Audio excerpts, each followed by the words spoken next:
This program is brought to you by Pussy Magnets. Put a midge on your friend with a pussy magnet. Welcome, my lovely lumps. Or should I say lovely labs? I'm so thrilled to have you here in the Labia Lounge to yarn about all things sexuality, womanhood, holistic health, and everything in between. Your legs.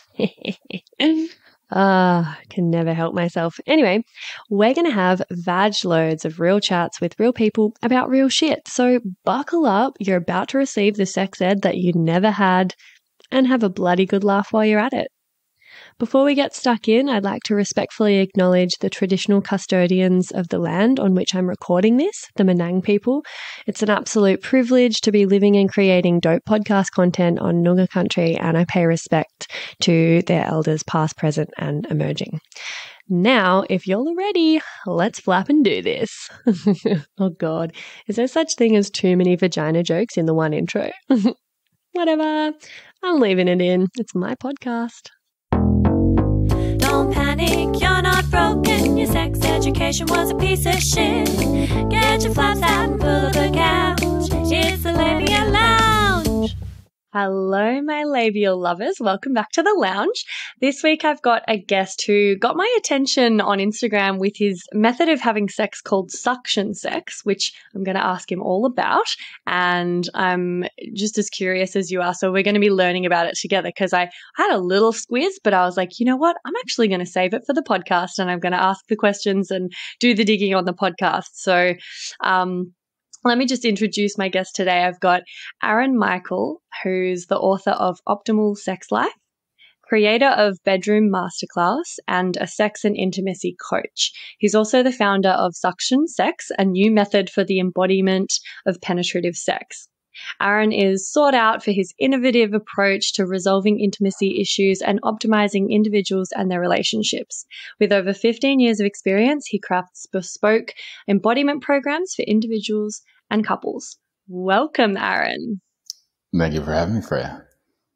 So, I am also a sex and intimacy coach with very different background, I imagine. And I always, like the first thing people ask me is like, oh, how did you get into that? And I kind of have to hide my eye roll because at this point I'm so fucking sick of talking about how I got into it. But it is a fair enough question. And I'm going to be a dick and ask you, like, how did you begin to work as a sex coach? Well, I'll hide my eye roll and just go into it. I mean, maybe I also eye roll a little bit because everyone says, well, you know, ever since I was a kid, people came to me to ask questions and the fact is that's actually true though. I don't know why. I can't really explain it, but, relationships, sex, like these have been things that have always been questions that people have asked me, which is interesting because I didn't actually have sex until I was 21. I grew up a child of two missionary parents. My father is a pastor, so I am that son of a preacher man. And it's been an interesting journey because for whatever reason, sex was never shamed in my family. And so it was just something that, I mean, I remember the first time my dad, I'll give you a little story, sat down, you know, it was 5th grade, about to have sex ed in elementary school. At this time, we had moved back to Indiana. We had been in Portugal. And I was asked by the school, you know, you send a little like permission slip to your parents, like, will you allow your kid to join sex ed? And so then my dad jumps in and he's like, well, I'd like to talk to you first, son, about sex. What do you know? Because I don't even know how I knew, but I was like, well, there's a sperm and there's an egg and da-da-da-da-da. And he's like, all right, well, it seems like you got it rather figured out. And I was like, all right. And so he sent me off to school. And, you know, I didn't learn anything new at school, just got to watch the teacher be a little bit awkward and the kids giggle. But from there, though, I have always been interested in massage. My mother had hurt her neck when we were in Portugal. She had a really bad burn. And so I grew up giving massages to my mom, later being an athlete. I also was helping out my fellow athletes with different injuries, and then also giving myself a lot of massage, tending to my own injuries, etc. And then reading a lot of massage books. It was kind of one of my weird hobbies, I guess you could say. And so, and so from there, I also would say that I had a very large circle of female friends. I have very close male friends, but in general, if it's kind of more larger numbers of your kind of hi-bye friends, casual friendships, and as well deep friendships, it has been primarily women. And so that always led towards much more interesting conversations. I never cared too much about sports stats and car engines and things like that. I was much more interested in people, relationships, and so I guess maybe having a guy's perspective, a lot of my female friends sought me out, and they actually were just friends, which I think gave me a very specific way to communicate with the opposite sex, hear about other things from the opposite sex, gain that picture, but then also hear about the conversation from the men's side. And that created for some maybe unique perspectives along the way. So all of that kind of, I think, maybe prepped me for this, and the reason why sometimes I just have strangers talking to me, sometimes in different languages, about their relationships and asking about advice. They're a little bit surprised why they do as well. Now, professionally, I have a bachelor's in linguistics, and then went into specifically like applied linguistics, and then later did my master's in cognitive semiotics. And I was very keen on trying to understand how it is that the brain science and the embodiment of love come to be. So I was looking at a lot of attachment theory. At that time, I also had worked as a social coach, going out to different public areas, helping men and women get into conversations, and mainly working with that area of sparking attraction and really kind of figuring out, well, why is it then? And so I wrote my master's thesis on what is it that the brain interprets as love in different scenarios, whether it is lust, romance, or long-term commitment. And so I was looking for like actually the key word, because it was, having to look at it from philosophy of language. What is it that the brain registers as true? And noticing that there are very different patterns of conversation, very different patterns of interaction, that would lead a person to saying yes to another person, maybe giving a telephone number, or maybe wanting to go say yes to marriage, or even just saying, yes, let's get into a romantic relationship. In the same way that you might have a person, for instance, who is very interested at a bar and they're looking for different qualities. Normally these are the kind of ludus is the Greek word for gameplay, and a lot more of kind of like hierarchical structures of, who's gaming who, these type of things, versus in romance, it's a lot about all of a sudden, are you able to become vulnerable, you be able to open up? But, if you were to go home on a one night stand and start asking the person about their parents, that conversation doesn't really fit into that lexicon of romance. Whereas if you were, let's say, at a church potluck and you're talking to someone and their parents happen to be there, you're going to have a very different way of flirting and interacting than you would if you were in the club. And so then there's a deep understanding that it's not just kind of our internal psychology. It's not just the interaction between people, but also there is an environment that helps to form meaning, especially when it comes to love. And I guess my next step then was I had been married, and when we got married, it was within the first year, like immediately actually after marriage, my wife's vagina started to go numb, and there was no real explanation for why this was happening.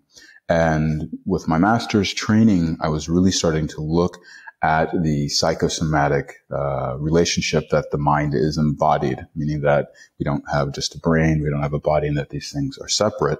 And with that understanding, a lot of things that can come up and register as physical pain, numbness, actually can deal with maybe past suppressed anger, fear, shame, or even numbness, which is a big one, can have to do with the psychological state of being bored. And so how do we then start to transmute these things has really become a big part of my life purpose. And looking specifically where I started off with was then later getting introduced to a midwife that had helped out my wife. And I was like, what exactly is it that you're doing? Asked her to kind of maybe take me under her wing, show me some of these things. And she was like, well, do you want to use this personally, Aaron, or professionally? And at the time I said, well, I hadn't really thought about doing it professionally because my interest is to help out my wife. But this is maybe something I could be good at. And then when she heard that, she said, well, I'm not really doing mentorships, and recommended a book to me that then she only gave me the ISBN number for. And I later looked it up, and it was a book called Ethics. And basically she was saying, what does a guy like you want to learn about, vaginal de-armouring and go into this, which I think is a completely fair question and very, very valid. She now is a great friend of mine. We work together. We're colleagues. She's actually on the back of my book recommending it. But that started, though, this very long journey of almost a year period in Denmark, where without advertising, all word of mouth, without charging, just wanting to learn and explore and apply this to my wife's situation, of doing de-armouring sessions and developing my own method. And then after about 3 months, the midwife was like, I've been hearing a lot about you. I mean, Denmark is not the largest country in the world. I think it's like 5.5 million people or so. They actually have more pigs in the country than number of people. Interesting fact. And Denmark is a fantastic country. And I loved it because there is a certain relaxation and open-mindedness around sexuality, and also just with the whole setup there, it allowed for this kind of word of mouth thing. And within 3 months, there was about 50 women that had just, I don't even know how to put it, besides maybe like God or life has just brought them into path with me. And then they would have a session. All I would ask for was feedback.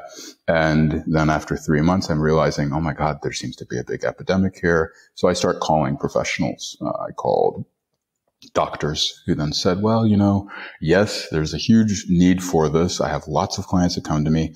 I don't know what to do for them. And because of my license, I actually can't tend to them. And then they would recommend nurses. Nurses would recommend physios. Physios would recommend psychotherapists. Psychotherapists would recommend sexologists. Sexologists would recommend doctors. And it was just this endless loop of no one really being able to address this. And in Denmark, especially, you have women who are extremely empowered. They have extremely well-paying jobs. They are extremely physically fit. But on a physical level, though, there is normally a lot of tightness in the pelvic floor because they're training the high-intensity, high-impact type of trainings that aren't necessarily the best situation for the pelvic floor, as well as being in extremely, quote-unquote, masculine male roles that didn't have them feeling very in touch with their ability to let go, their ability to kind of step into this more feminine essence, whatever words you want to use for this. And so it was an interesting thing because they, in some sense, felt a body dysphoria, which is meaning that they are not feeling in touch with this side of their body, and it would cause complications in the relationships they had, or a lot of times in the relationships that they weren't able to get into. And so immediately when we would be working with maybe what they thought was either a pain, and by that I mean physical, or maybe even a psychological frustration, there would be a lot of releases, and using my massage skills and then just being kind of immersed in this over the next 7 months or so, there was about 50 or so other professionals who were, a lot of times women. And they would say, by the way, I'm also one of these women. Come give me a session. And then from there, they said, you really need to sit down, make a book. The midwife said, you need to name your own method. You need to go forward because the things I've talked to you about, you are now combining breath, voice, and movement in a very unique way. And since I was then doing this also daily, morning and night, practicing with my wife, I was starting to go, you know what? If the body can open in this way, when you have to be just very acutely aware of everything that's going on, what lessons can be extracted from that and then translate as well into helping people with everyday life who aren't looking to do a de-armouring session with their partner, but how does this change then the way that we go about having sex? And so that was the early beginnings of suction sex. Wow. Totally not the answer I was expecting. That's such an interesting journey to kind of just almost fall into it really, and like pull that thread and just keep following it. And it obviously just started falling into your lap, literally. Like, you know, the work is needed, obviously, and you're in the right place at the right time. And it's so interesting because I feel like when I trained in Yoni massage and Yoni mapping and de-armouring, I might not have been in the right place at the right time to kind of have clients just flowing into me. Or maybe what I think is really powerful, and people often need different things. The modality I'm trained in is, you know, it was kind of the catchphrase, or not catchphrase, but, you know, how we marketed ourselves back in the day was, it's a modality for women by women, so only women were allowed to train and be qualified in it. And so that sort of serves a certain demographic that really finds that nurturing, safe, kind of therapeutic healing space more beneficial being provided by another person with a vagina, and that's safer for them. But I think there's a key piece that some of my clients eventually like needed that I couldn't provide, which was that really safe, present masculine energy, and that is like the final healing piece for some people who have a lot of trauma around men, maybe, you know, sexual trauma, and potentially like some, I don't know, imbalance or some grappling that they're doing with even their own inner masculine and inner feminine. And so it's really interesting because, I mean, it doesn't surprise me that all of these women are like, what? You do what? Oh, I'll come and be a guinea pig, you know, because it's actually quite rare to find that safe space when it comes to men. And like, you know, you're talking about people always bringing up their intimate lives or wanting to talk to you about sex or ask your advice or just opening up to you about this sort of thing. And I think people are craving a safe space to talk about that. And it's especially rare to find a man that's providing that space. And it sort of reminds me of something my partner said. I've spoken about it on this podcast before, but he said that it's such an honor and a privilege, and he really loves the fact that he's my partner and he gets to talk about what I do, because when he meets women and they hear about what I do, despite the fact that they've only just met him, they all of a sudden see him as a safe space. They start telling him about their period clots and their, you know, their sex lives, and they start talking about all of this intimate stuff that would usually be like absolutely off the table to chat with like a strange man. But because they hear him talking about my work and what I do, and then they all automatically go, oh, okay, well, you must be on board, you must understand, you must be a safe person to talk to about this. They love it. Like, it's so healing and, you know, nourishing to actually have that masculine presence, and be able to talk about the feminine stuff with it. And so what I heard from that is, like, obviously you've got a knack for body work and a knack with people, but, you know, it sounded like people were really craving that safe masculine to let their feminine unwind, especially if they're in these really high stress, quite masculine, you know, workplaces and things like that. So yeah, super interesting. So are you still doing the body work as like a main component of your work, like in person, or are you coaching people online more or writing more? Like, what's the kind of focus now? Well, right now, my big focus is building a platform and trying to get this education out as broadly as possible, because I think that this isn't just for your either kind of like pseudo-spiritual tantric yogic types. And so when I wrote my book, Optimal Sex Life, it was really about how do we make this accessible to your everyday Joe and Jane? And how can it be applicable for them? And then from there, I believe in the same way, as opposed to needing to preach any kind of spirituality, as opposed to needing to use any type of words that would be coming from other traditions, how is it that we can get this to be very relatable, very practical? And then from a felt state, the body, I trust, is going to open up and bring up different questions that then will create a very natural change from the inside out. And I loved what you stated about the importance of, yes, having this beginning part, especially for a woman, to have this journey with a woman. Because what I've noticed is that to kind of, if a woman is almost not connected to her own feminine self, being able to work with another woman that kind of holds that mother type of energy space can help for deep reconnection there. And that's what, when I was working with Susanna Rorsko, who's the midwife, definitely look her up. She is amazing. Is that this has become a very important part. And that was kind of one of her questions as well, is, well, what is a man doing working in this space? Where does that fit? And I proposed exactly what you said. And she also has come to the place of saying, you're absolutely right.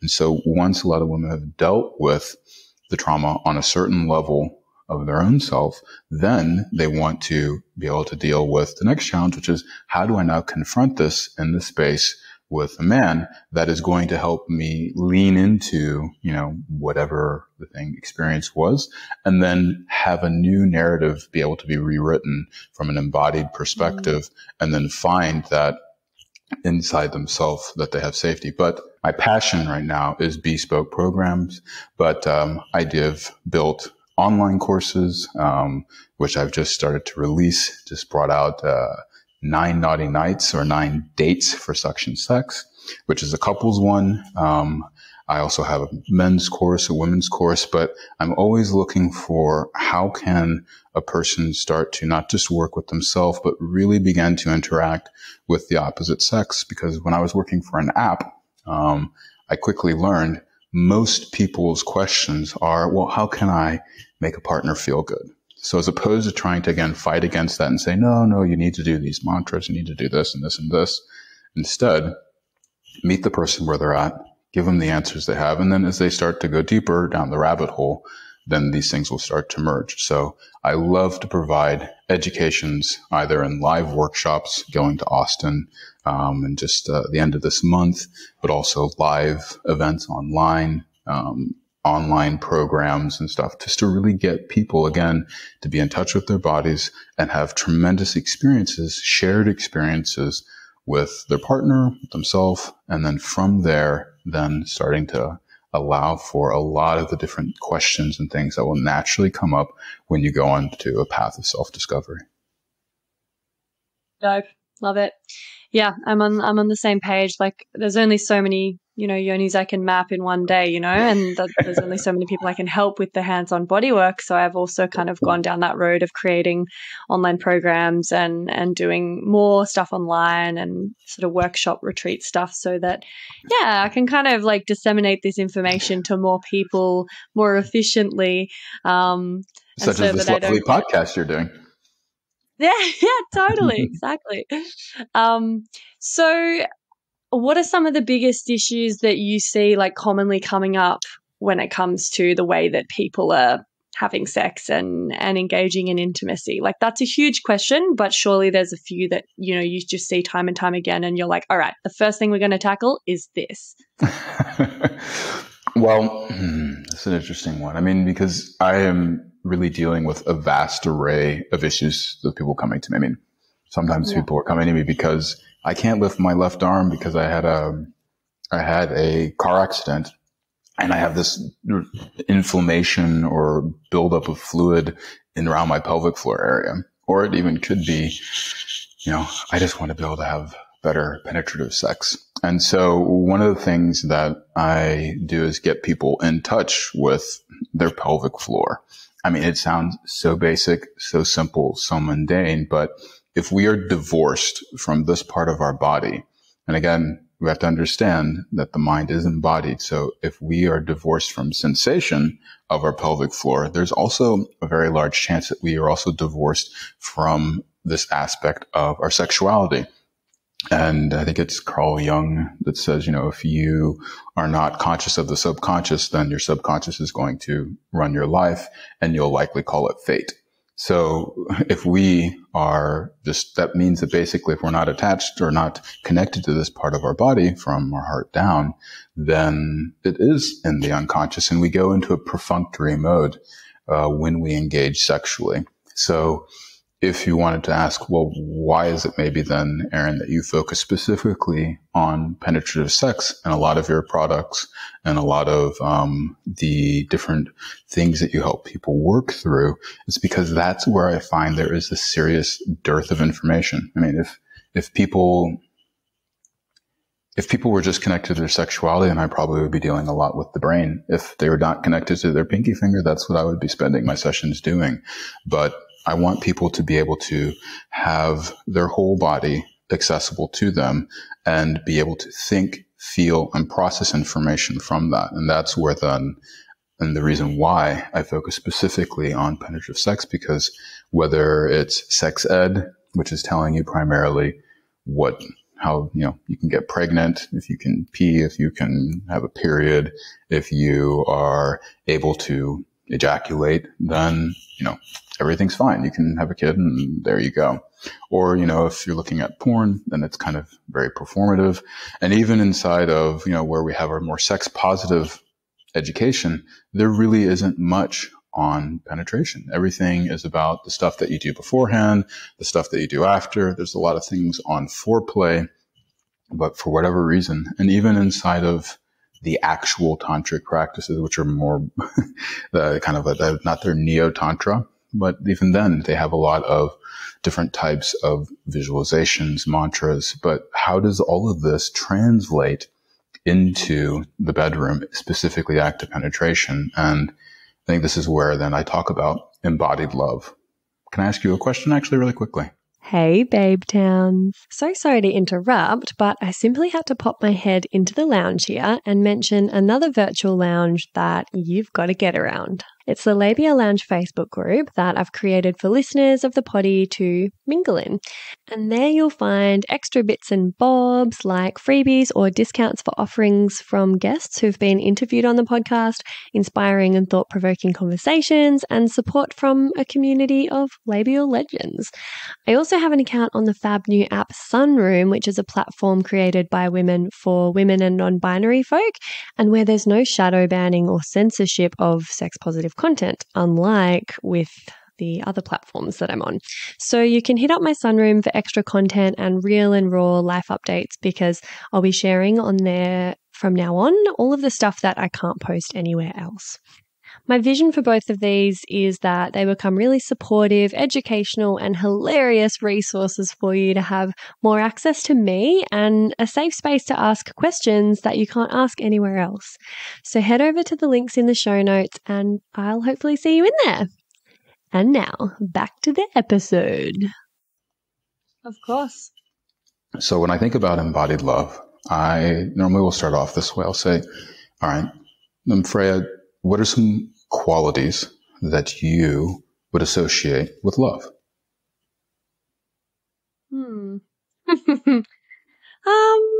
I guess like the feeling that I get when I'm with someone, and the sense of safety and I guess I get protective over people. Like I care for them and I want to protect them. I want the best for them.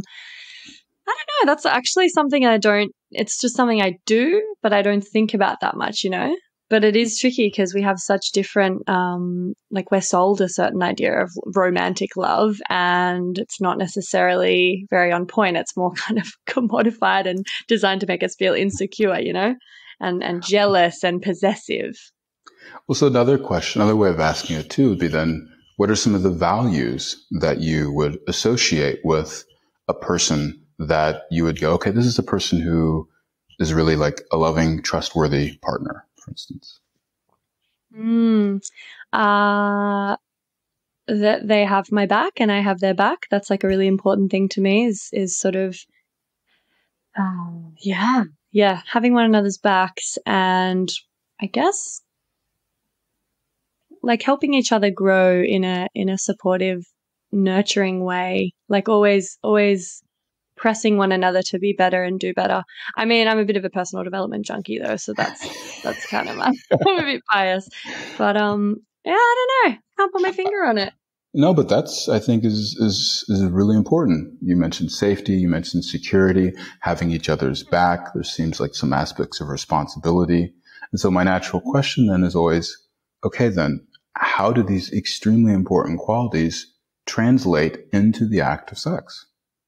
How do we actually embody safety, security, helping each other with others' backs, as well as you mentioned, helping each other grow? I mean, these are foreign concepts to the act of sex If what we've seen is something more performative, if it's something that is more functional, and so then the question becomes is, okay, then how do these very important attributes and values then translate into when we actually embody sex? So this could be being very, when we hear the word presence, well, what does that mean if we're not thinking about an idea? Well, being present is actually being able to be aware of the other person's breath, being able to regulate your system next to theirs in the way that you start to breathe with them. And then from that place, starting to slow down and moving into connectivity. All of a sudden here, you have a lot of safety that comes in. So, I mean, we can go on and on about it, but that then kind of blossomed this idea of the embodiment of love. How do we actually embody love in these different scenarios? And the reason why, again, focused on penetrative sex is because we have a lot of people who have really strong values, really strong relational goals, really great ways of communicating with one another. But then when it comes to sex, that kind of goes out the window. You go through an act, but then I've noticed a lot of people have this sort of inner tearing inside themselves because they want to bring that into the act of sex, but they've only seen it as something that's either like taking or, you know, being like extremely physical and rough. And, you know, that can be hot. That can be extremely hot in the moment, but all of a sudden there's only one expression of which then you can only go into that expression or desire it when you're in that mood for it. But life has a myriad of moods that come about. And so how do we meet each other moment by moment inside the bedroom, giving the person what it is that they need, stating the things that we want, what we're curious about, and having kind of all of a sudden now this whole rainbow, this whole spectrum of possibilities of expression, of interaction that really will soothe and respond to what our soul needs at that moment.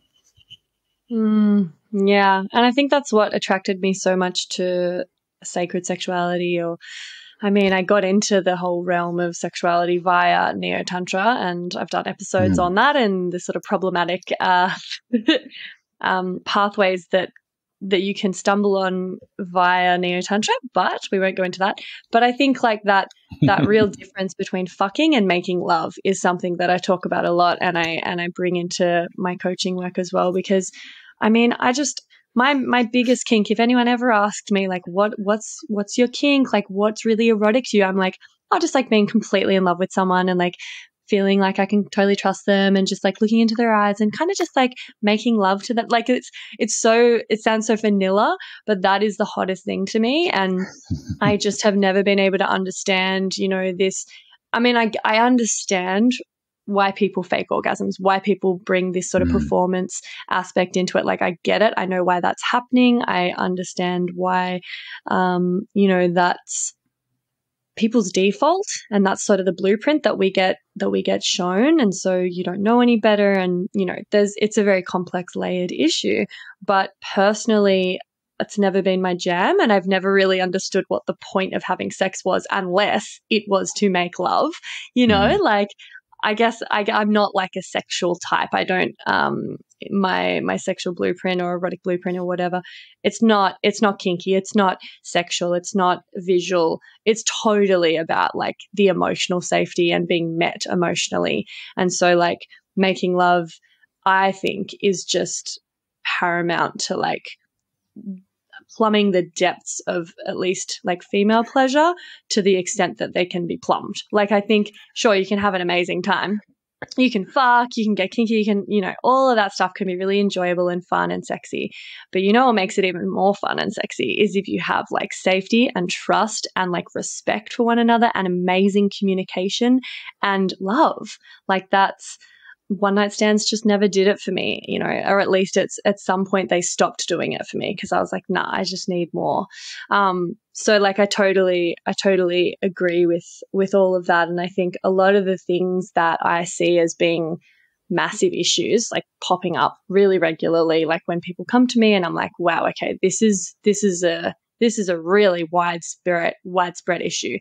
They're all kind of revolving around the fact that we're not making love. We don't realize that you can take that love into the bedroom. Like you said, you know, there's terrible communication. There's like, you know, really hard, fast pounding, friction based sex that doesn't feel good for a vagina. And then there's women pretending they enjoy that because they don't want to hurt the man's feelings and dent his ego. And then none of us are learning and we're all having terrible sex. It's just like a bit of a shit show. So yeah, that was a bit of a rant, but I just feel really strongly about developing the skills and the comfortability with being vulnerable enough to actually bring I guess what you call embodied love into the bedroom. Is that kind of where you were angling? Is that like, if you're having sex with that really embodied love, that's kind of where the sweet spot is, and that's what you're trying to help people to learn?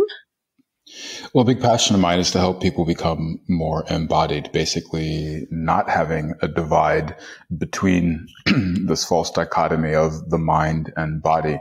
And so what I mean by that the mind is embodied is that literally our fingers, our feet, our genitals, our heart are all part of our mind, the way that we process the world. And there's, again, as you've mentioned very well, that this aspect of love is so important. The embodiment of love can be very challenging when you think about, well, what is your sort of general attachment behavior? And I say the word behavior because I'm not really a big fan of these typing of people, because I feel that becomes a bit stagnant. So instead, I look at attachment theory, these different types or whatever, even the erotic blueprint. These are behavioral patterns that we have a tendency towards. And as behavioral patterns, we can explore them, we can expand them, and we can be free of them. And we can also embrace them. So for a person has a typical avoidant attachment behavior, the idea of making love and being, which again, here, normally that would mean is physically putting your hearts close together, not turning the person away and tapping it from behind doggy style. That is maybe where they would be more comfortable having sex. But then the thought of coming close literally can feel like they are having emotional scar tissue being torn open because it's making them vulnerable, and that can be extremely scary. So how do you help that person along the path? I might prescribe to them, hey, start experimenting with holding your partner close. Whereas someone who's anxious, and their gateway drug into the whole moving in sex is, having the candlelight, having all of the romance there, but they cannot deal with the person having their own individuation, and they need to always feel that they're reaffirmed, but they can never actually be fully satisfied by them. Then I would start to say, okay, well, start to experiment with keeping your hearts further apart, allowing your partner to do these different things, that would be termed even more like fucking. But how do you do it from a place that's connected and see that the person actually is still there? And when I look at a secure attachment, it's not this stagnant, like Zen-like state. It's actually having a dynamism of what could even be seen as some avoidance, some anxious, and having a balance in that. Because let's face it, when you are first starting the relationship, that ability to flirt, that ability to play, that ability to have like that kind of charge is important. And it's also important in the long-term relationship, just as much as having some sense of that security, some sense of that like deep intimacy, and then eventually being able to build kind of long-term plans and goals as a couple. And I think this is where it gets really interesting now on the embodiment of love is how can you have your relationship goals become almost like a prayer, manifestation, a mantra, whatever kind of terminology you feel comfortable with. But if you can bring that into the sexual experience, all of a sudden now I understand when religions talk about sacred union. Sacred union doesn't just mean what not to do. Okay, wait till you're married and it gets all done. But how do we actually create a union with one another that from this extremely amazing sensorial felt state, can we then generate energy to motivate ourselves outside of the bedroom, hold ourselves accountable with one another, and do it from a place of joy and celebration? Beautiful. Yeah, wow. Well, I'm just going to unceremoniously slot in the segment TMI, we love it. because I feel like we kind of even did a bit of a get pregnant and die, like right off the bat. And unless you have like another sex ed story you'd like to share with us, I feel like we could even just launch into TMI or combine the two. What do you reckon? Yeah, sure. Let's go for it. TMI, we love it. TMI, we love it. And we can get back to, I'm going to definitely grill you on suction sex and the more sort of practical elements of what we can be starting to experiment with and explore. But for now, do you have a TMI story that you can share with us? Maybe something that was embarrassing or something that would be vulnerable or inspiring to share. You've listened a little bit to the podcast, so you kind of get the brief. Well, here's one that would maybe be for some of your male listeners, but also for your female listeners as well. So I mentioned earlier on the part of my journey, which had to do with the exploring the female body, was helping my wife then go through numbness and began to awaken and even feel pain and then be able to start to move in towards pleasure. So for myself, I had, how old was I? I think I was, well, so first of all, I mean, I didn't have sex until I was 21. Not that that ever seemed embarrassing to me, but I, because of that, started to masturbate actually with the book, The Multi-Orgasmic Man. I never actually had come until I was 19, and it wasn't on my own. It was from a blowjob. And then at that time, though, I had spent that prior summer beginning to masturbate, but for lasting. And I just thought everyone could like have sex and enjoy themselves for hours. And so I remember talking to some of my guy friends and they're like, what? It's like a 5-minute thing. What are you doing? 3 hours? Like, what are you talking about? More than that? Like, it doesn't even make sense. I'm like, what are you talking about? 5 minutes? Like, you don't even get to flick the lighter and get anything that we had a fireplace. You don't get that going in 5 minutes. What are you talking about? So to me, it was like these two other worlds. But then something very important happened to me. And this is kind of my Chiron story. Chiron is, the teacher of Achilles, was a centaur. And he is known as a very famous healer, but he can never heal himself. And so he eventually died of a mortal wound that he was never able to heal. And I think it was 24, and I went to go to the bathroom to pee. And all of a sudden, my urinary and my bladder was full. I must have drank a lot of water. And I go to go pee, and all of a sudden the stream stops. And I just had this excruciating pain. And I really needed to pee. And so I pushed, and I felt whatever it was move inside me, cut me again, and again, 4 times. And I filled up the toilet bowl red, dark crimson red, full of blood. And I was in excruciating pain. I then went to doctors, urologists, and they gave me all kinds of stupid answers. And I say that unapologetically because I literally have had like 2 doctors that have really, really listened to me. And I had basically had a kidney stone, which had gone through and cut me along my urethral lining.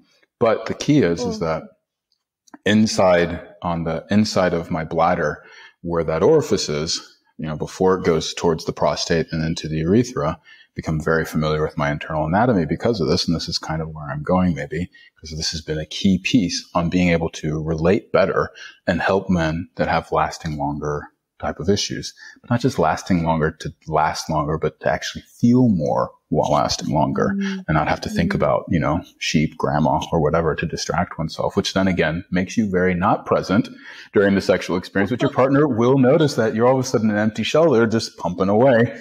I think you've used so far the plumbing and diving as some of these metaphors when you said about going into topics. My father's side of the family is plumbing, but anyways, I don't want to digress. What happened is that this put me on a journey, a very long journey of trying to figure out and understand what had happened, because I felt on the side of the bladder that there was something there that was still lodged. And all of a sudden I went from just being able to have sex as long as I wanted to literally, I'd feel like my erection would get to like 60, 70%, not even fully hard, and there wouldn't even be contractions, and then ejaculate would just come out. And the sad thing was, in my sexual experiences that I had from there, women were still saying this was amazing, their best thing. And I was just like, how is that even possible? Because I can feel the energy going in a certain direction, and we're at like maybe 10, 20% of what could be there, but this is being considered phenomenal. Well, what this did for me, though, standards are low. I mean, the standards are non-existent. Like they just, I mean, basically, if you can kind of like say something nice, give a little bit of eye contact, and hold the person after, you're probably already an epic lover for most people. So, so what ended up happening though is this then set me on a path of, I mean, I did everything from learning self-hypnosis, from learning how to like massage deeper. And eventually it actually started to it was 8 years later.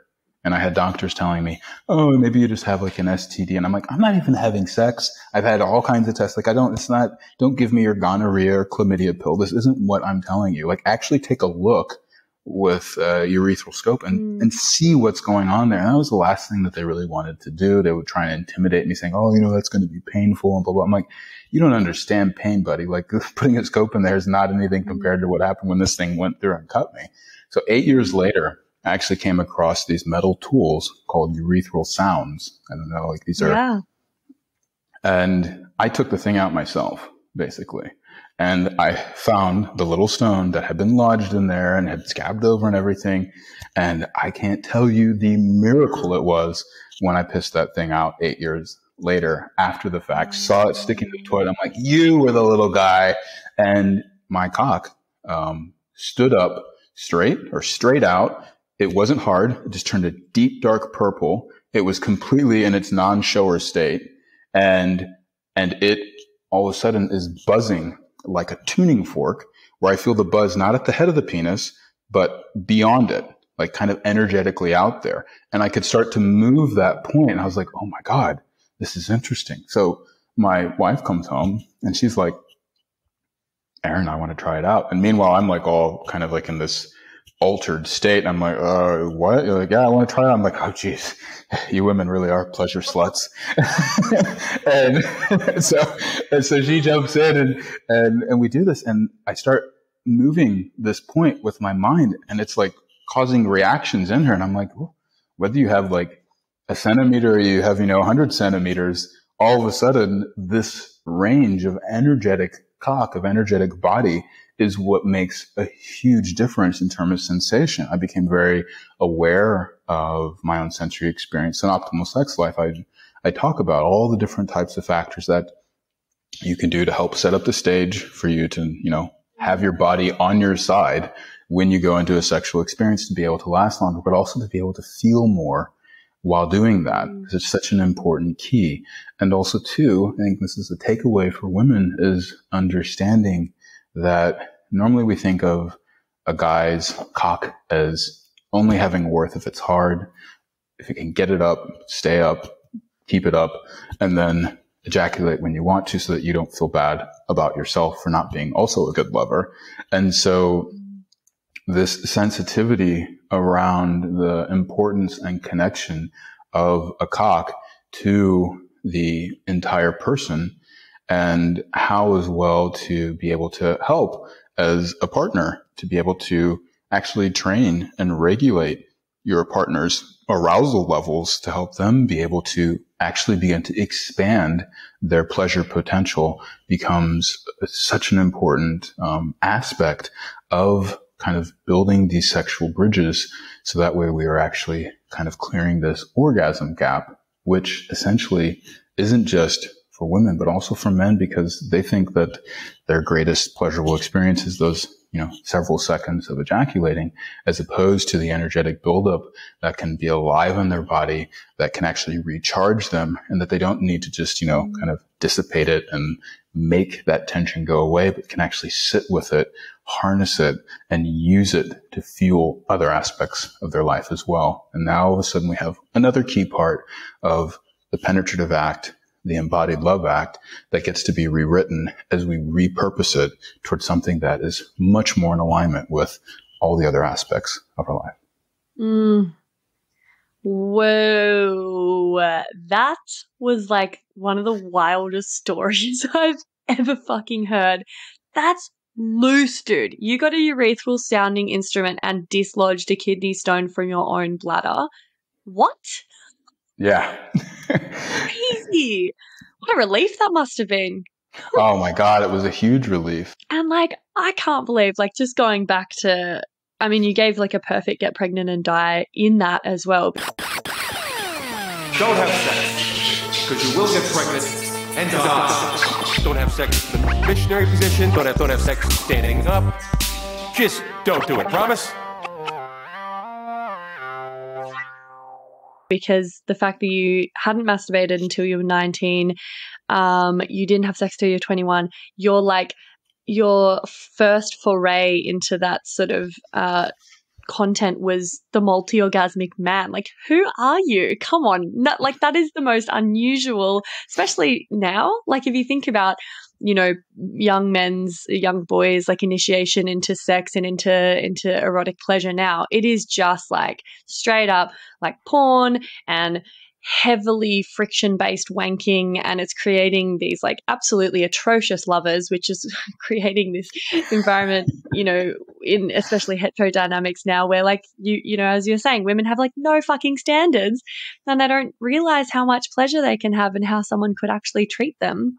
And it's just the blind leading the blind. And what you were kind of talking about with regards to, there just being so much more pleasure and connection and depth available, but people not realizing and just settling for a couple of minutes, that's fine, whatever, that's normal, apparently.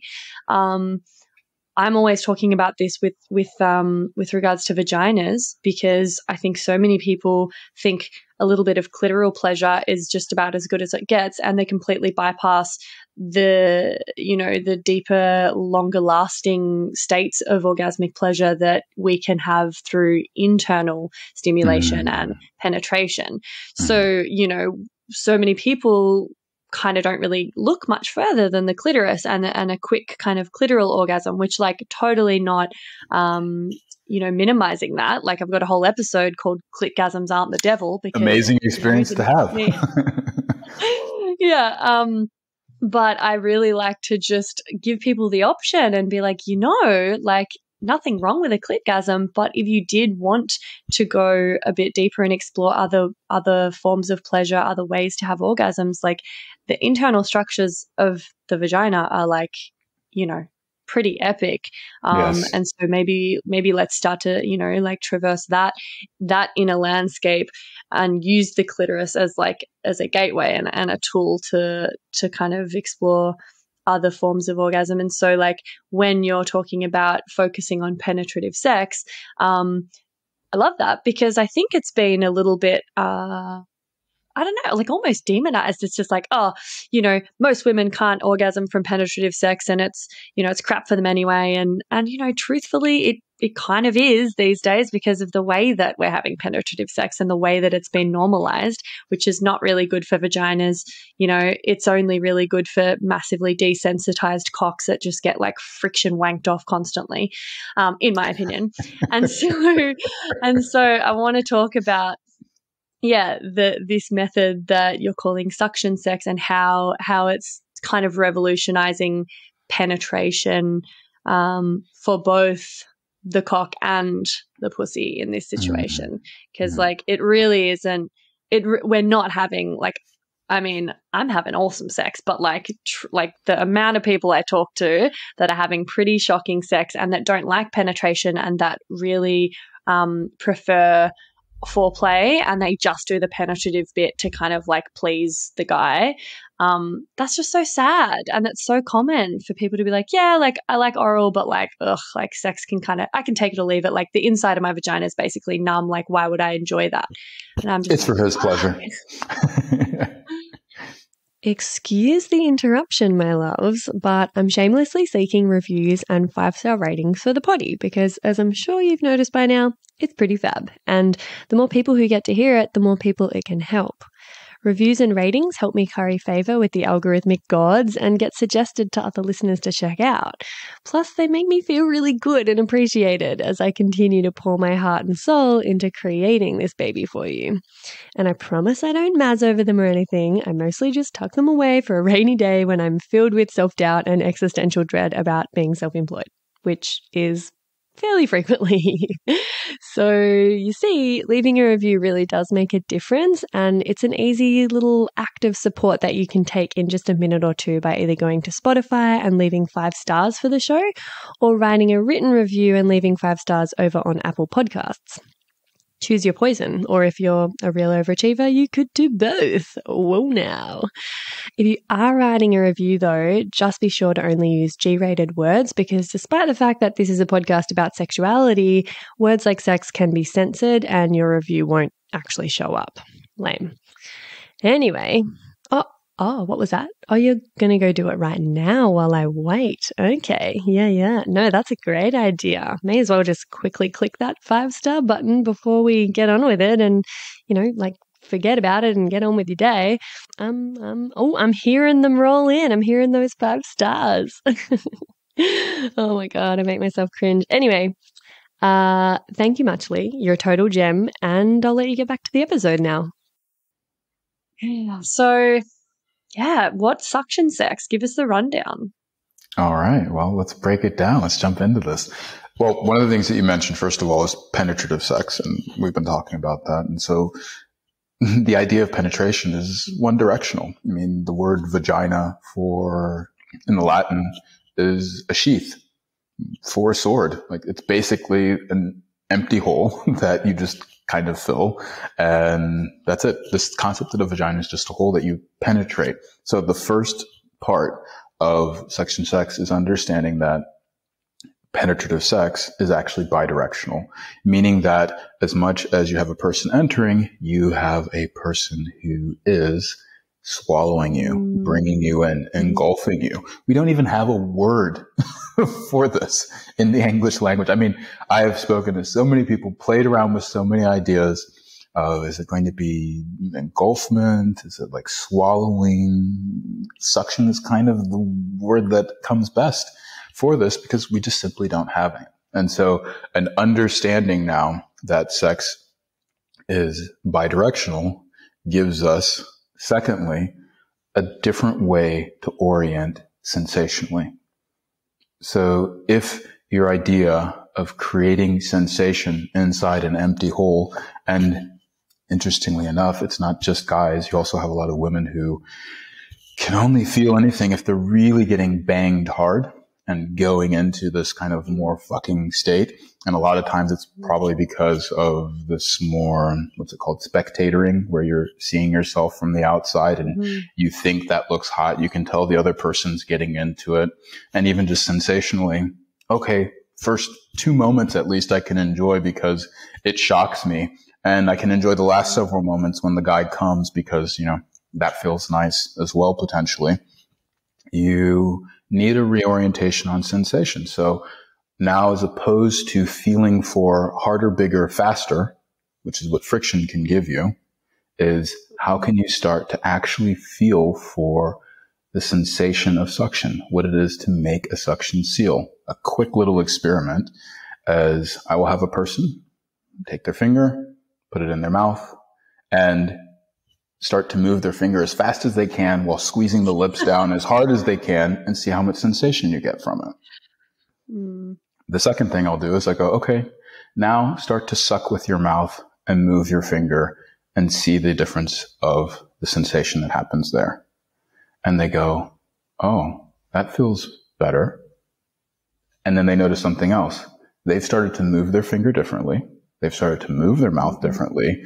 Their finger 360 degrees is getting stimulated. The mouth internally is getting stimulated 360 degrees.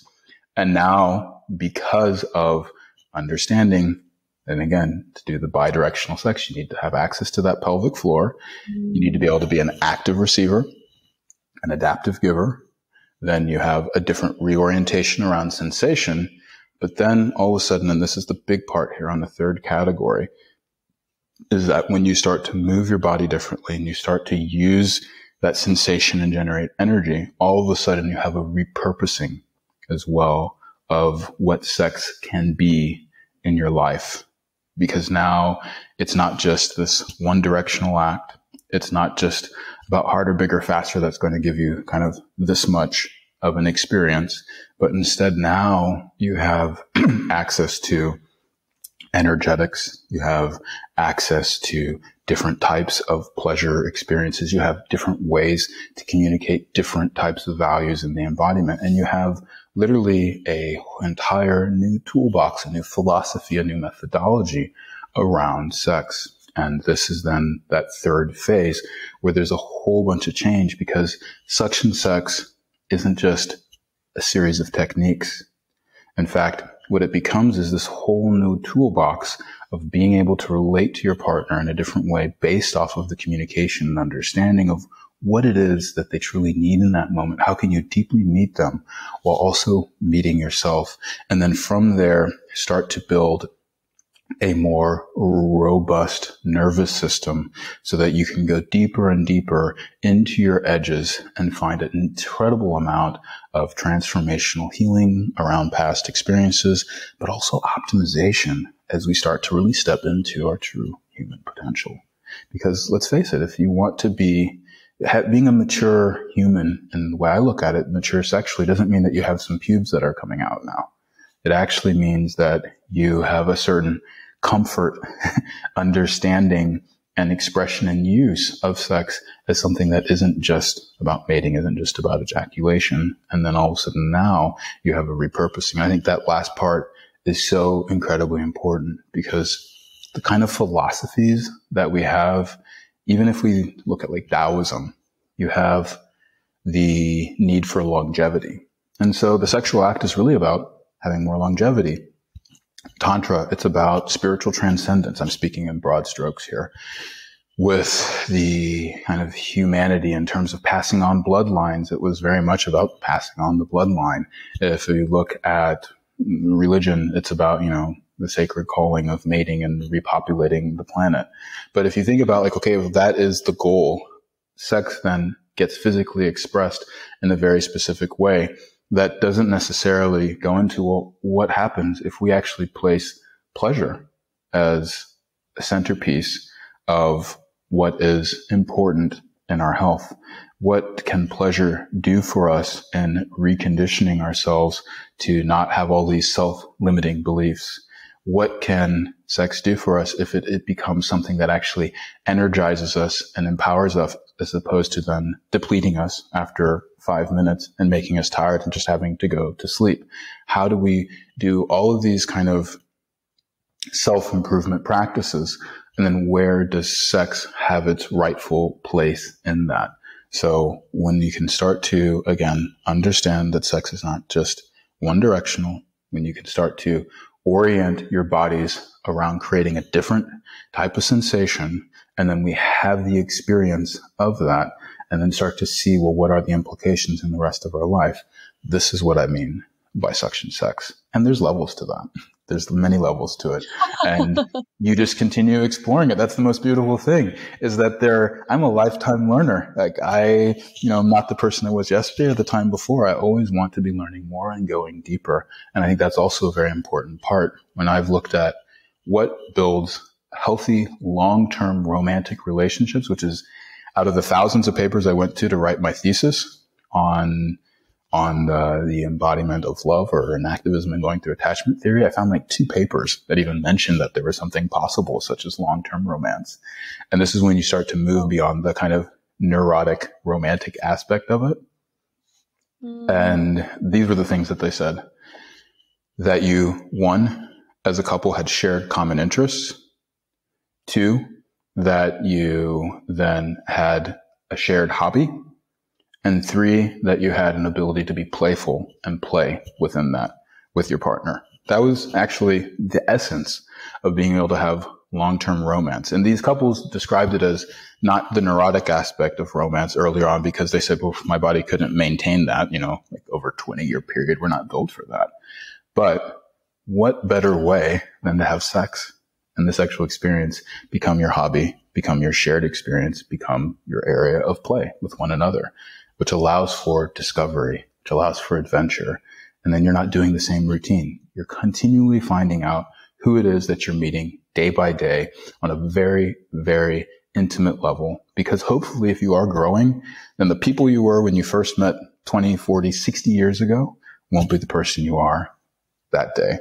And so how do you continually help each other grow beyond those edges and know who you are relating to, not just by trying to recreate someone you were 20 years ago, but who you are in that moment. And now all of a sudden these things about growing apart seems a bit ridiculous. Mm-hmm. Love that. However, I still don't understand what the actual physical, like how do you create a suction seal? How can you tell if you're actually, if you've created it, if you're maintaining it, like the physical side of this for people practically, if they want to give it a go. Let's go like over level how one do you, yeah. Because it's called suction sex. And I understand that there's like all of these other layers to it, which are beautiful, but the name, I want to understand the suction bit of it. Level 1, how do you get your, I don't know, well, you're the Labia Lounge, I've heard you use, how do you get your pussy, yoni, vagina, vulva, but actually though, the pelvic floor to work like a mouth? In the same way that you don't shove food down your throat, you swallow. How do you get your pussy to start to work like a mouth? So very quickly, we can cover level 1 of the female body side. And frankly, it's not just the vagina. This is any orifice, whether it's a blowjob, whether it's your anus, whether you are gay, whether you, it doesn't matter. Like, how do you get your orifice to start to bring a person into you? So first step, let's go ahead and most people are trying to do when they try and have sex or try and experience more is they try and squeeze. That's why I have the hard lip thing where you're like pushing mouth and then you move the finger as fast as possible. So, and this is what I do in a de-armouring session. This is kind of like the first beginning of the coaching along with just how to breathe correctly is, and we'll skip over actually the lungs, the ribs, because I want to just get to, like you said, the very, very basics.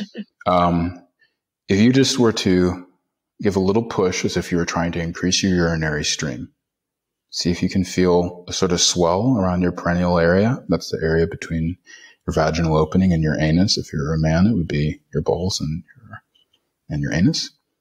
And then relax that. Okay. Now I want you just to go ahead and give a little push there and hold that push. And take a deep breath into your belly. And then relax again. You might notice that your hips kind of rocked a little bit when you did that. So your butt kind of goes backwards. So this time I want you to hold the push, take a nice deep breath in, and let that butt rock backwards, and then relax.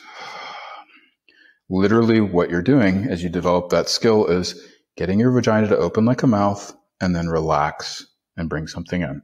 So that's the receiver side. On the adaptive giver side, so that's being an active receiver as opposed to just laying there and being entered like a hole, you actually have a mouth.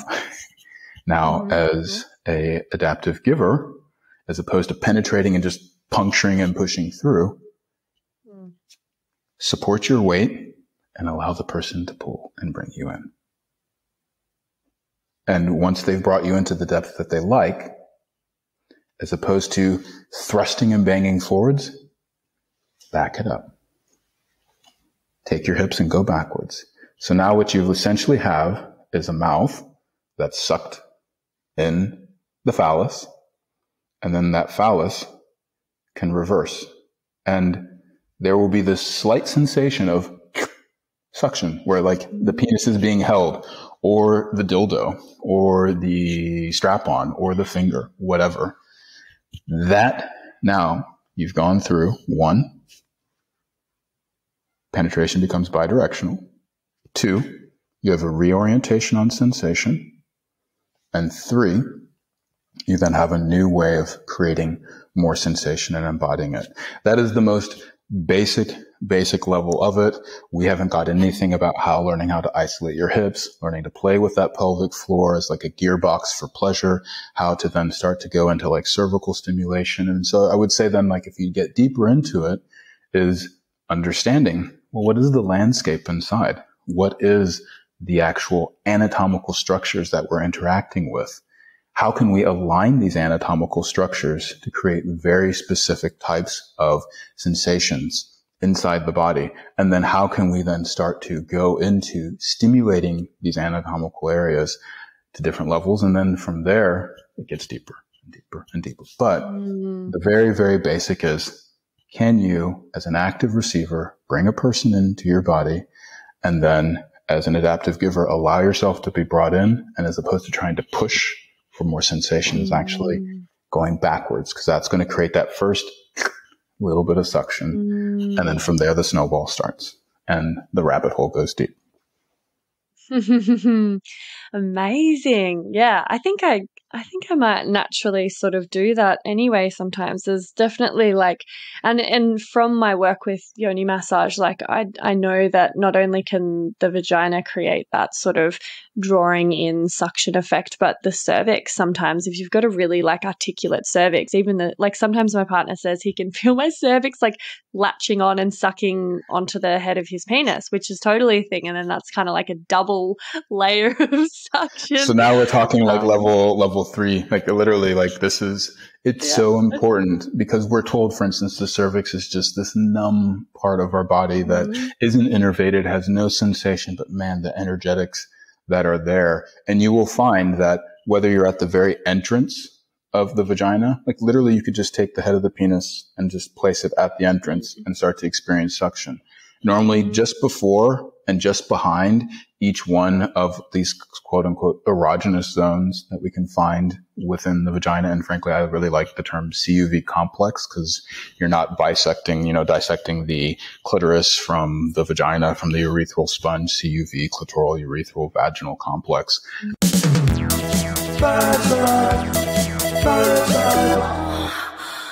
And then again, even that is leaving out. And again, of course, the cervix is a part of the uterus. So this is an internal organ that comes into the vagina. But I would also bring in the entire cervix and womb, because just like a penis, a cervix, if you look at it, looks very much like the head of a penis.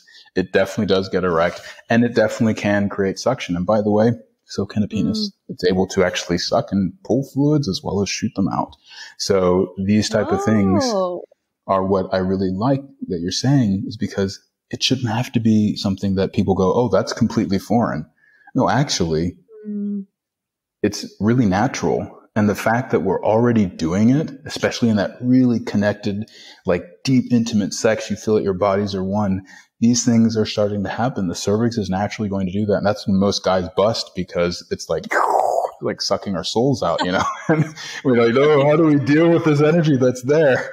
But then starting to like play with that and help each other kind of be able to expand that and grow that becomes so important. And I think it's so important that this is something that we do naturally do.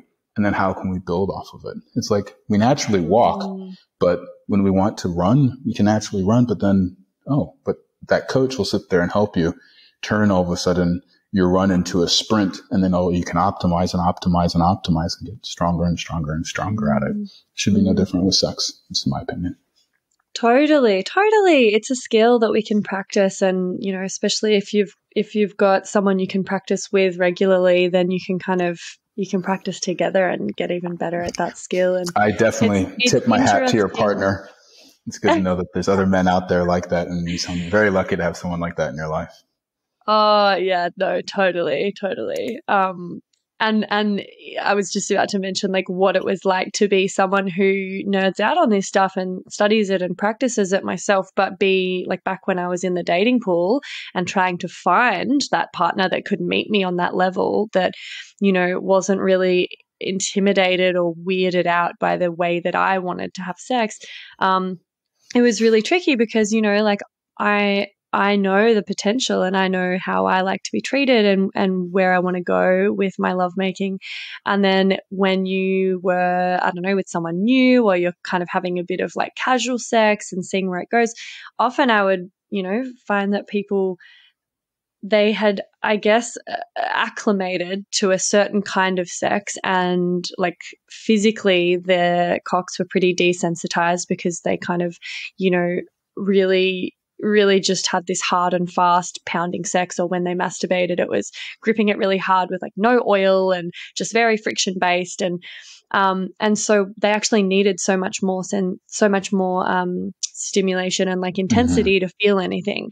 And so when I'm trying to have this like slow, sensual lovemaking, and I'm like, just be still, just stay there and be really still. And I'm just like microscopically like moving on their cock, and I'm like having a sick time. But they're just like losing their erections and stuff because they're like, this feels like nothing. What are you doing? Like, and then they want to just like bump uglies, they want to go so hard and fast that they can actually feel something. And it's really confronting for them sometimes emotionally as well, when you're trying to have this sort of more connected, slower sex. And once you slow things down and they can't really hide behind, maybe the size of their dick or the way that they like throw you around and fuck you really hard, they don't know what to do. They like do not know how to handle that. And so I'm curious to know, like, when people first start learning this technique, does it sort of feel a little bit like there's not enough going on to keep them interested, or like, because there isn't enough friction and there's not enough like movement going on? Or is it actually just so sort of sensational once you get them to the point that they're, like, I don't know, how do you, I guess people that are coming to you are like on board already, I suppose. But do you come up against a bit of resistance to like, oh, but this doesn't feel good for my dick, or like this doesn't feel good for my pussy because I am used to that really hard and fast pounding, and now everything's so numb that like if I don't have that, I can't feel much, Hey, me again. If you'd like to support the potty and you've already given it 5 stars on whatever platform you're listening on, I want to mention that you can buy some really dope merch from the website and get yourself a Labia Lounge tote, tee, togs. Yep, you heard that right. I even have Labia Lounge bathers, or a cute fanny pack if that'd blow your hair back. So if fashion isn't your passion, though, you can donate to my Buy Me a Coffee donation page, which is actually called Buy Me a Soy Chai Latte, because I'll be the first to admit I'm a bit of a Melbourne cafe tosser like that. And yes, that is my coffee order. You can do a once-off donation or an ongoing membership and sponsor me for as little as 3 fat ones a month. And I also have a Sunroom profile over on the Sunroom app, as I've mentioned. And I also offer one-on-one coaching and online courses that'll help you level up your sex life and relationship with yourself and others in a really big way. So every bit helps, because it ain't cheap to put out a sweet podcast into the world every week out of my own pocket. So I will be undyingly grateful if you support me and my biz financially in any of these ways. And if you like, I'll even give you a mental BJ with my mind from the lounge itself. Saucy. And I'll pop the links in the show notes. Thank you. Later. Well, I really enjoy the fact that a lot of my clients aren't coming from the kind of spiritual, I mean, like these are sort of like high performance people that are wanting to have something very relatable. And I think you see that on like my Instagram, for instance, with suction sex, that it's like very applicable stuff that like men and women could just do right away. And I'd like to say too, as well, that suction sex doesn't mean that there isn't friction. Like, I think that would be impossible to not have friction there. So again, it is a listening skill that people develop, being able to meet what it is that they and their partner want. And frankly, a lot of times women can be just as numb as the men are. And so what ends up happening is that they meet themselves where they're at. And just that first ability to have the sucking and being pulled in gives the new sensation that goes, okay, now they're paying a lot more attention to every little bit of themselves, which is already going to start to create more sensation. Now, if they start to move more quickly and go into friction, they can do that and then have again that place as a home base that they can come back to the stillness and start to feel. So a big part of it is literally, where do you place your awareness? And then all of a sudden they're going to start to experience more. Now you will find, I think where I notice a lot of times is that specifically only having the very in and out long stroke is kind of like what gets the guy to come. And even for some women, especially if like the corona, the tip of the head, comes past the entrance where the clitoral legs are, that creates this kind of clitoral expansion. There's a lot of girth cells right around the entrance. This is normally where a lot of women will feel pleasure, maybe for the first 5 to 15 minutes, and then later it feels good inside, but it feels painful on the outside, but they just kind of bear through it or ignore that. Mm-hmm. So like, that's one area that a lot of them will kind of default to, but getting them to start to learn to coordinate their hips in a different way is going to provide a different type of sensation for the woman. Also, it's going to give an alternate motion for the man, that it's like, hey, this is going to help you be able to last longer. So do the thing that you normally do, incorporate one little bit of change.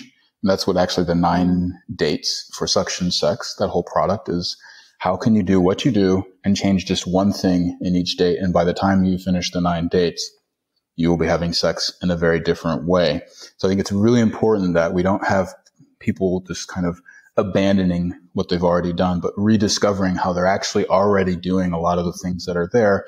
And then by just changing a little bit of the awareness and changing a little bit of movement here and there, all of a sudden the windows of possibility change, and we literally start to resensitize ourselves. Another part that I do is, if you are a solo practitioner, on your own, then understanding that your masturbation is your training grounds for amazing sex. Yeah. Start to stimulate yourself differently. Don't just take the vibrator and slam it on your clitoris. I mean, most women, if a lover treated themselves the way they treat themselves as a masturbation, they'd be like, you are a selfish, uncaring lover who just wants to like get me off. It's like, well, what are you doing to yourself actually? And the same thing with men, you're hunched over a computer in this posture, and then you just are moving your hand and you're wanking away, and you're not actually opening up your chest space. You're not engaging with the imagery, with your creative mind. You are not moving your body into your hand. All these different things translate towards poor sex. So getting them, yes, to actually resensitize, understand, that there's a different ideology on how sex can happen, and then starting to embody it. Again, these are the basics of suction sex. It is the same, whether you're doing it in sex or you're doing it with yourself. But there is this kind of resensitization process, but giving people carrots along the way is not actually that difficult, because the standard is so low. And some people are going to be motivated by their partner's pleasure. Others are going to be motivated by their own pleasure. So there's always an in, and that's kind of where I love to work with people and develop bespoke programs, because it's not just a one size fit all, no pun intended, but instead how that our bodies can actually adapt together, and that we can become our greatest lovers, which then allows us to have developed that sexual confidence to help and enjoy any person that we choose to be with, and how they can then become our greatest lovers and create that union together. Yeah, rad. Yeah, I think it's so important to treat it like a dance, and this sort of dynamic thing that's constantly undulating between different states, and sometimes it's slow and sometimes it's more hard and fast, and it's really down to, the two people and being able to read and listen to one another's needs. And yeah, there's no one right way to have sex. So it's nice to have the different tools in your toolkit to kind of bring them in at the right moments and learn how to know which tools to use at which times. So yeah, really cool. I'm loving the sound of this. Thank you so much for being so generous with your time and your knowledge. And yeah, I like the way your brain works. And I think the linguistics piece is really interesting to me, because I love language and I love words. And I think that makes people's brains work in a different way when they're coming from that lens. I've never studied it, but I listen to linguistics podcasts because I'm a weird nerd and I love words. Oh, that's awesome.